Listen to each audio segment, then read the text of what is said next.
The galaxy was burning again. Star after star saw fleets of warships crossing its skies like angry storms. Worlds that once held life and laughter now floated in silence, wrapped in smoke and ash. The long war between humanity and the Ziran Empire had consumed everything: hope, peace, and reason. Captain Elias Ward, commander of the human ship Resolute, had lived through it all. He had seen comrades turn to dust and civilians begging for mercy that never came. His heart had become a battlefield of its own, scarred, tired, and empty. He no longer believed in victory, only in survival. One day, his squad received orders to search the ruins of a captured Ziran base on the planet Vareth Prime. The place had been bombed into ruins, buildings twisted into black skeletons, streets cracked open and the air thick with the scent of death. Most soldiers hated being there.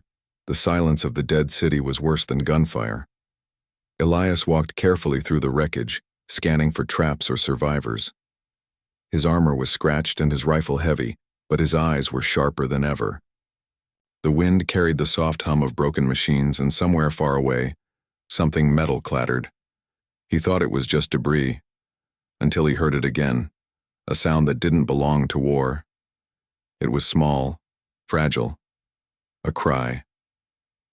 At first he thought he was imagining it. He stood still, listening. Then it came again, weak, trembling, and heartbreakingly alive. Elias followed the sound through a collapsed hallway and into what looked like a ruined laboratory. The place was full of shattered glass and flickering lights. Under a half-buried metal beam, he saw movement. He pushed the debris aside carefully. There, wrapped in torn silver fabric, was a tiny alien child. Her skin was pale blue, glowing faintly under the dim light.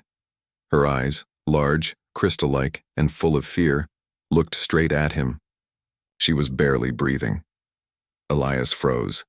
She was Ziran, the enemy, the kind of creature soldiers were told not to pity. He could end her life right there, and no one would question it. The rules were clear. The war had taken mercy out of men's hearts. But she wasn't holding a weapon. She wasn't fighting. She was just a child. He knelt beside her. The girl's small hands reached weakly toward him, her voice a faint whisper in her alien tongue. He didn't understand her words, but he understood her fear. And for the first time in years, Elias felt something break inside him, something he thought was long gone. He lowered his rifle. "Easy, kid," he murmured softly, his voice trembling. "You're gonna be okay." He gently lifted her into his arms. She was cold and light, like she might fade away if he let go. Her head rested against his chest and he could feel her heartbeat, faint, but alive. When he carried her out of the ruins, his soldiers stared at him in shock. "Sir, that's an alien!" one shouted. "You can't bring that thing back." Elias looked down at the small trembling child. Her eyes fluttered open, filled with confusion and pain. He didn't see an enemy. He saw a lost soul. "She's not a thing," he said firmly. "She's a child." There was silence. Even the soldiers didn't argue again. Back on the ship, the medical team tried to treat her wounds. She was malnourished, scared, and weak. But when she saw Elias beside her bed, she reached out her tiny hand again and touched his fingers. That moment changed something deep inside him.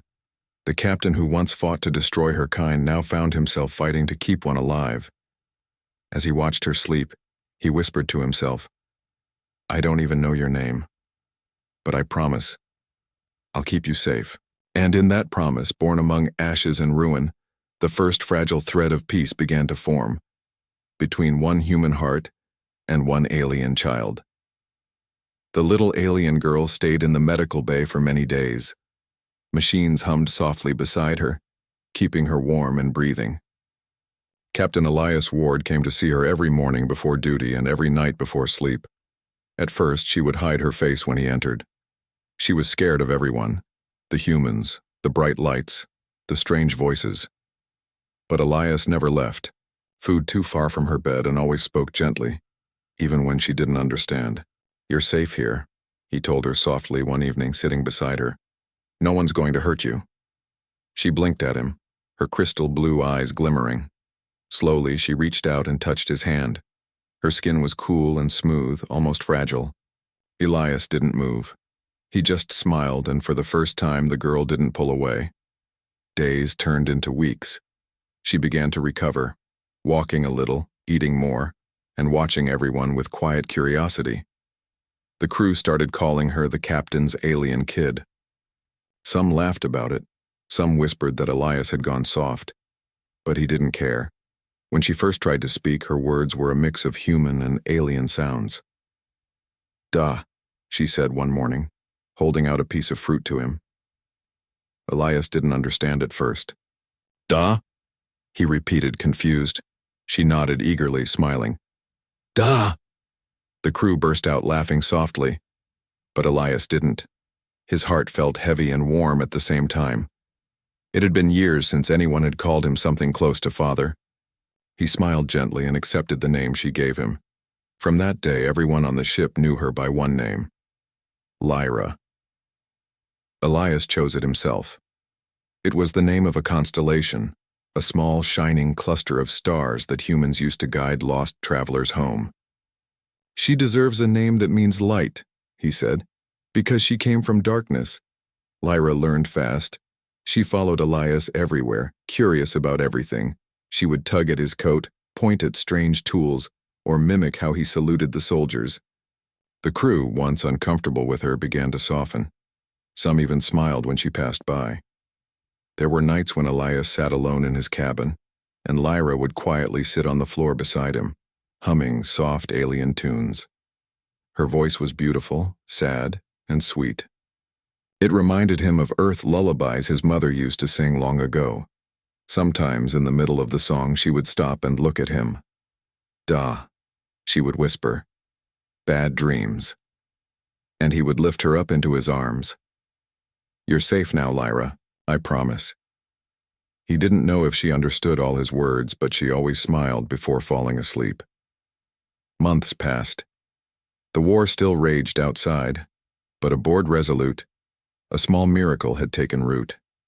A human captain and an alien child were living proof that even in war, hearts could find peace. When reports came in about destroyed Xeran colonies, Lyra would cry silently, her hands shaking. Elias would sit beside her, unsure of what to say. He couldn't lie to her. Humans had destroyed many of her people's worlds, but he also couldn't let her drown in sorrow. "Lyra," he said once, holding her hand, "not all humans are cruel. And not all Xeran are our enemies. Someday when this war ends, maybe we can help fix what's broken." She looked at him with wide eyes. "You fix stars?" she asked softly. Elias smiled sadly. "No, but maybe we can stop breaking them." The crew began to change too. They saw how Elias treated the child, with patience, kindness, and quiet strength. Some said he had lost his edge. Others whispered he had found something worth fighting for again. But Elias knew the truth. Lyra had saved him as much as he had saved her. She reminded him what it meant to care, to protect, to love something innocent in a world filled with hate. One night, as the ship drifted among the stars, Elias looked out the window and saw a faint light in the darkness. He whispered, "You're my light, Lyra. My reason to keep going." And far away, beyond the human lines and alien borders, destiny was already moving. For one day, that small girl would change two empires forever. Years passed slowly among the stars. The long war between humans and the Xeran finally came to an end, not with victory but with exhaustion. Both sides were broken, tired of burying their dead and counting the lost. Captain Elias Ward was no longer a man of war. He refused new battle commands and instead accepted quieter missions, transport, medical aid, and rebuilding ruined colonies. He told himself he was done with fighting. But truthfully, he stayed because of Lyra. She had grown quickly, her once frail body now tall and graceful. Her pale blue skin shimmered softly under the ship's lights, and her eyes, those crystal blue stars, held warmth and wonder. She spoke human language now, even better than some of the crew. "Good morning, duh," she would say each day, bringing him a mug of bitter coffee she still didn't understand the taste of. He would smile, tired but proud.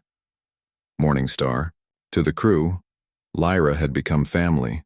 She helped in the medical bay, comforted wounded soldiers, and laughed easily.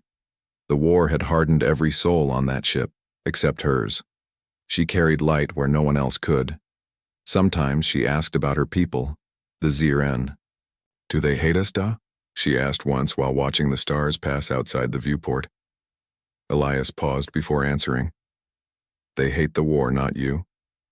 "Then why can't they stop?" "Because hate is easier to feed than hope," he said quietly. Lyra frowned, trying to understand, and Elias felt that familiar ache in his chest. The pain of knowing she would one day have to face truths too heavy for her heart. Then came the day everything changed. The Resolute was on a supply run near the border of Ziren space. The crew was relaxed, expecting a quiet trip, but alarms shattered the silence. "Unknown vessels approaching," shouted the pilot. Elias rushed to the command deck. The radar showed several massive ships forming around them, sleek, black, and shining with blue markings. His stomach dropped. He knew that design.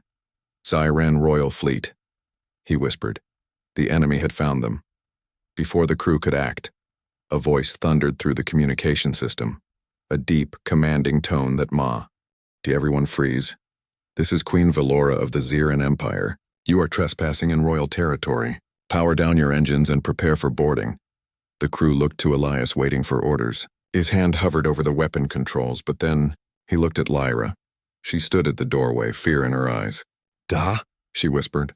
Elias lowered his hand. "We won't fight," he said softly. "Not this time." The Resolute powered down, and moments later the Ziren flagship locked onto them with bright blue light. Soldiers in black armor stormed aboard, silent and sharp. Elias ordered his men to stand down. Then, through the smoke and shimmer, she appeared. The alien queen herself. Valora was tall and radiant, wearing armor made of living crystal that pulsed with light. Her face was both beautiful and cold, carved with the weight of 1,000 losses. Her eyes scanned the humans like a storm searching for lightning. When she saw Lyra, everything stopped.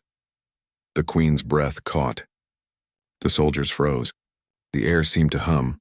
Lyra took a small step forward, her voice trembling. "Mother?" Gasps filled the room. Valora's armor flickered. Her hand reached out, shaking as if afraid of what she saw. "My child. My little star." Elias's chest tightened. He had suspected, but hearing it confirmed felt like a blade through his heart. Lyra turned to him, her voice breaking. "Da, what does she mean? Is she really my mother?" Elias couldn't answer. His throat locked. The world around him blurred. Valora took another step forward, tears forming in her glowing eyes. "Who are you, human?" she demanded, her voice trembling. Why does my daughter call you father?" Her question hung heavy in the silence. Even the soldiers lowered their weapons, waiting. Elias looked at Lyra, his Lyra, and then at the queen.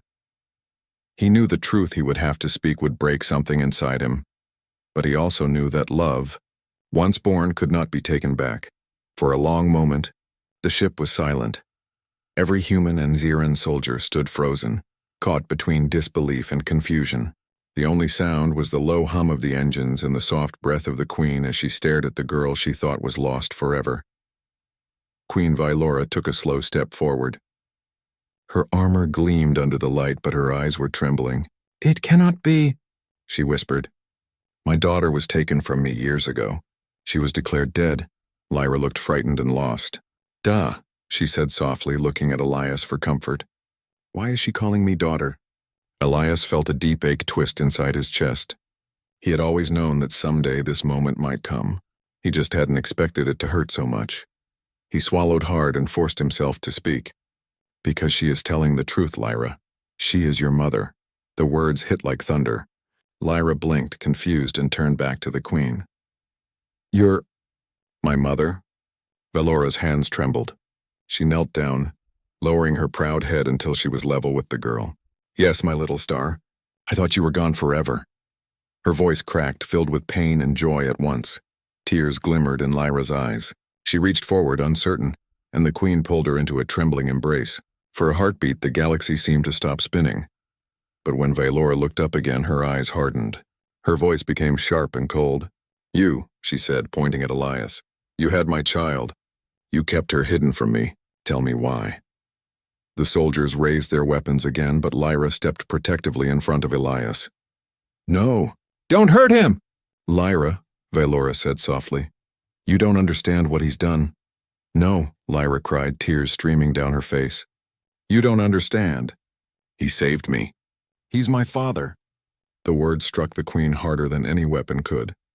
Her lips trembled. "Your father?" Elias took a deep breath and stepped forward slowly. His voice was steady, but his heart was breaking. "When I found her," he began, "she was half buried in rubble. Your base had been destroyed. Everyone was dead, everyone but her. I didn't even know who she was. I only knew she was a child, alone and crying." Vaelora's expression wavered, but she didn't interrupt. "I could have left her," Elias continued quietly. "I was told to leave anything alien behind. But I couldn't, not her. I carried her out of that ruin with my own hands. I fed her. I protected her. I gave her a name." He looked at Lyra with love and sorrow. "She became my daughter in every way that mattered." Vaelora's gaze softened for a moment, but her voice was still trembling. "And you never tried to return her?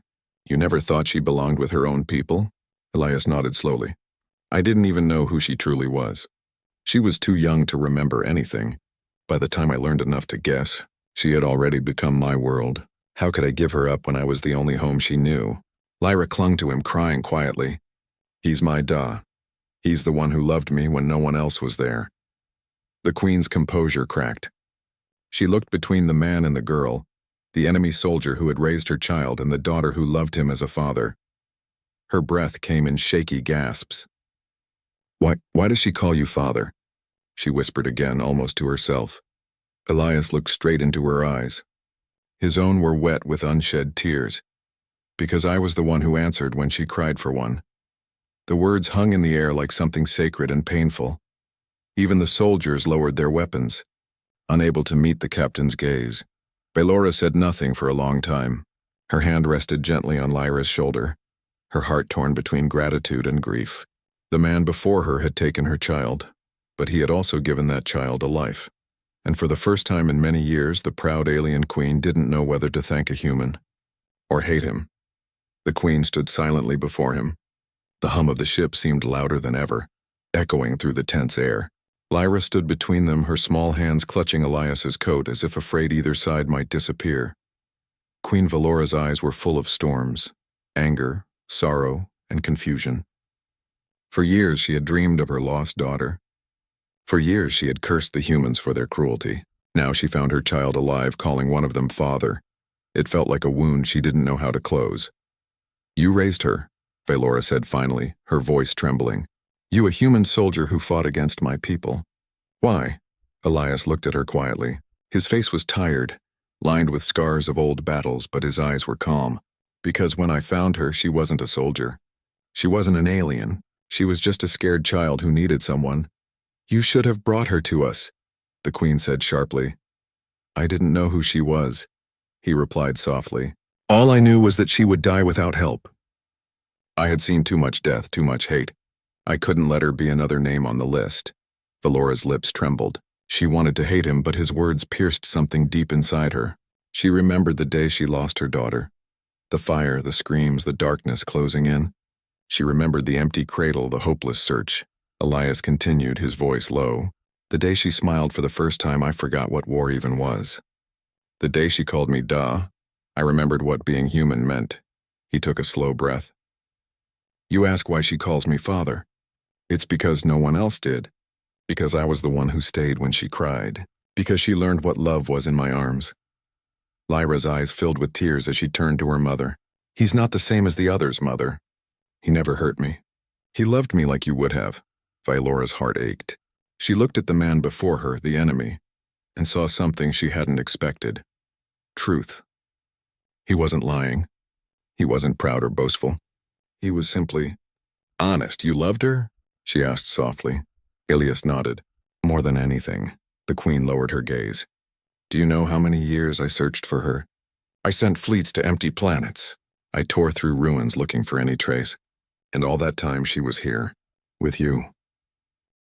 I'm sorry, Elias said quietly. If I had known who she truly was, I would have brought her home. But the truth is, he looked at Lyra, his voice breaking. She became my home. Lyra's small hand found his again. Duh, she whispered, don't cry. He smiled weakly, brushing a tear away. I'm not crying, Star. Just remembering. Velora turned away, unable to hold their gaze any longer. The emotions inside her were too heavy. Anger that a human had taken what was hers, guilt for not finding her sooner, and gratitude that someone had loved her child when she couldn't. Her voice came out barely above a whisper. I don't know whether to thank you or hate you. Elias gave a faint smile. You don't have to do either. Just know that I never saw her as yours or mine. I just saw her as someone who deserved love. Velora looked back at him, studying the man who had once been her enemy. His words were simple, but they carried something rare, truth born from pain. Lyra stepped between them again, her small voice full of courage. Can't you both love me? I don't want to choose, both adults froze. In her innocent words, the child had spoken the truth neither could face. Velora knelt and took Lyra's hands. You don't have to choose, my star. She looked at Elias, her voice softened. Perhaps we both love her in different ways. Elias nodded slowly. And that's enough. For the first time, there was no hate in the Queen's eyes, only a deep sadness and a quiet understanding. The war outside seemed far away now. In that moment, there was only a human, an alien, and the bond of a child who had brought light into both their hearts. The air inside the ship felt softer now, though no one could explain why. The Queen no longer shouted, and the soldiers had lowered their weapons. Lyra stood between her mother and the man she called father, her heart torn in two directions. Queen Velora looked at her daughter with eyes full of love and sorrow. My little star, she said softly, I thought I lost you forever. I dreamed of holding you again, but I never imagined this, that a human would be the one to raise you. Lyra smiled weakly. Da saved me when no one else did. He taught me how to live. Elias stood quietly nearby, his hands clasped behind his back. He didn't speak, afraid that any word might break the fragile peace between them. Velora reached out and touched her daughter's cheek. You have grown so much. You speak their language, wear their clothes. Yet I still see my child in you. I'm both, Lyra said softly. Human in Zirin, yours and his. The Queen paused, her lips trembling. How can that be? Because love doesn't care about blood, Lyra said. Da told me that. Velora looked at Elias. His face was calm, but there was deep sadness in his eyes. She's right, he said quietly. Love isn't born from war or duty. It's born from care, from time, from the moments you choose to stay. The Queen turned away, pacing slowly. Her armor reflected the ship's light, but her steps were heavy. All my life, she said, I fought to protect my people, my family, my child. And yet it was war that took her from me. Now the same enemy I swore to destroy gave her back. She stopped and looked at Elias. What am I supposed to feel, human? Gratitude, shame? Elias met her eyes. You don't have to feel anything for me. Just be proud of her. She's everything good this galaxy still has. Lyra looked between them, tears forming in her eyes. I don't want to leave either of you. Velora knelt and pulled her close. My star, your place is with your people. You are my heir, the princess of the Zirin Empire. You have a home waiting for you. But my home is here, Lyra said softly, looking at Elias. With Da. Those words cut deeper than any blade. Elias wanted to tell her to stay. He wanted to hold her and never let her go. But he knew the truth. She deserved to know where she came from. He placed a gentle hand on her shoulder. Lyra, he said softly, you have a chance to make peace between our worlds. You can do something greater than I ever could. Her voice broke. You want me to go? He smiled sadly. I want you to live. That's what a father does. Lyra's lips quivered as she threw her arms around him, crying against his chest. I don't want to lose you. You won't, he whispered. No matter where you go, you'll always be my little star. Velora watched them silently, her own heart breaking. She had imagined revenge for so long, but what she saw now wasn't an enemy. It was a man who had loved her child more purely than any hatred could erase. When Lyra finally let go, The queen spoke quietly. He may not be your blood, but he has your heart. I cannot take that away. Elias nodded respectfully. Thank you, your majesty. Valora's voice softened. Perhaps one day our people will learn what we have learned here today. That kindness can do what war never could. She looked out the window, at the stars beyond. This child will be the bridge between our worlds, between who we were and who we must become. Lyra wiped her tears and looked up at both of them, her two parents from two different worlds. And for the first time since the war began, peace didn't feel like a dream. It felt real, standing right there holding both of her hands. The next morning came slowly, painted with the pale light of two suns rising over the alien horizon. The warship that once carried fear now carried silence, the kind of silence that comes after truth. Elias stood at the edge of the landing platform, looking out at the world below. The alien sky shimmered with blue storms, just like the ocean waves he used to watch back on Earth. He could hear faint footsteps behind him. "Duh," Lyra said softly. He turned and smiled, though his eyes were red from the night. She looked beautiful in her royal dress, silver cloth wrapped around her form, glowing softly with siren patterns. But there was still a piece of the little girl he raised, the same gentle smile, the same uncertain hands. "You look like a real princess now," Elias said, trying to sound proud instead of broken. Lyra hugged him tightly. "I don't want to go." He placed a hand on her back. "You're not going away, little star. You're just going home. The galaxy needs someone like you." She looked up at him, tears trembling in her eyes. "Will you come with me?" He hesitated, his heart twisting. "Your people wouldn't want that. I'd only bring more trouble." "But you're my father," she whispered. He smiled sadly. "That'll never change." The queen appeared then, her presence commanding but softer than before. Her crown shimmered faintly as she approached, and her eyes carried both strength and regret. "Elias," she said quietly, "our shuttle is ready. We must leave before the council sends their fleets." He nodded, not trusting his voice. Lyra turned to her mother, her expression fierce and trembling. "Can't he come with us just for a while? Just until I get used to the palace?" Valora looked at the human man, the soldier who had once been her enemy, now the man her daughter loved as a father. "If he sets foot on our homeworld, there will be unrest," she said sadly. "But," she paused, "perhaps there is another way." She took a small device from her wrist and a piece of alien crystal that glowed with inner light, and pressed it into Lyra's palm. "This will let you speak to him across the stars. No council or law can stop a voice carried by light." Lyra smiled through her tears. "Thank you, Mother." Valora turned to Elias. "You gave her life when I could not. You taught her love when all she knew was fear. I can never repay that." Elias bowed his head slightly. "You don't have to, just make sure she never forgets where she learned to be brave." Valora's voice softened. "She won't." The queen stepped back as Lyra and Elias faced each other one last time. The moment felt endless, two hearts from two worlds, bound by something greater than blood. "I'll write to you every day," Lyra said, her voice trembling. "I'll be waiting," Elias replied, brushing a strand of her silver hair from her face. "Now go. The stars are waiting for their princess."